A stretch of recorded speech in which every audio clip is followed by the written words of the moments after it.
কয়টা নিছে? টাকা নিছে কার কাছে? কিভাবে নিছে ভাই?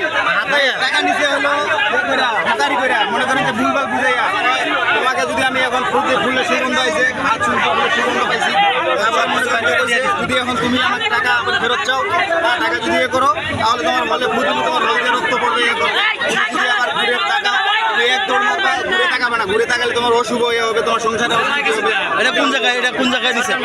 এর পাশে মার্কেটের পাশে। আপনার কাছে কত টাকা নিছে? ঠিক আছে 23,000 টাকা কি দিছে আপনারা এখন? টাকা এখনো দেয়নি। এখনো টাকা পান নাই? আপনি কি ভুক্ত? আপনার নাম কি? আমার নাম মোহাম্মদ শামীম হোসেন।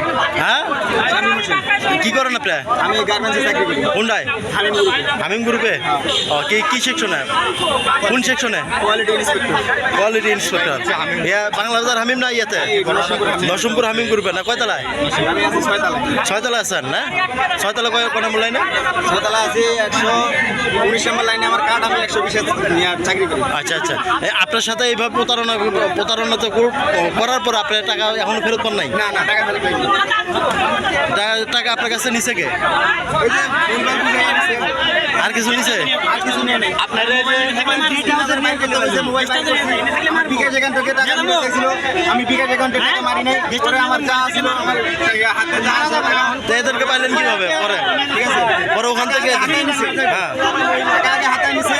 নেওয়ার পরে এখন আমাকে তোমার এই একটা পান হাতে ধরাই দিছে। দেওয়ার পরে কইতেছে যে তুমি যদি এখন ঘুরে থাকো তুমি এইভাবে ঘুরবা ঘুরে এক দৌড় মারবা। যত জোরে যেতে পারবা তত তোমার শুভ। আর যদি ঘুরে থাকো তাহলে তোমার হল দিয়ে রক্ত পড়বে, তোমার দিয়ে রক্ত পড়বে, তোমার শরীর অশান্তি হবে, এইটা হবে। এইভাবে কই আমার কাছ থেকে টাকা নিয়ে পরে আমি কই ওস্তাদ আমার ক্ষমা করেন, ওস্তাদ মাফ করেন, আমার এই টাকা নিলে অশান্তি হবে ওস্তাদ, আমার কিন্তু ফিরেছি এরকম করে আমি ইয়ে করছি বুঝছেন। কিন্তু আমার কথা শুনে নাই পরে আমাকে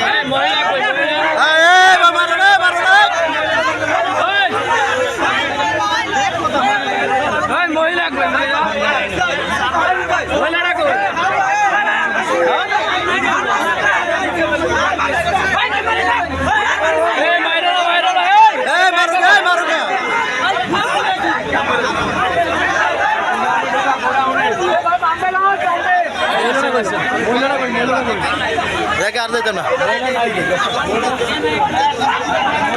প্রিয় দর্শক, আপনারা এতক্ষণ শুনলেন যে একজন ভুক্তভোগী সাপ খেলা দেখাতে যায়, তার কাছে ব্ল্যাকমেইল করে বিভিন্নভাবে টর্চারিং করে কিন্তু তার কাছে 23,000 টাকা নিচ্ছে।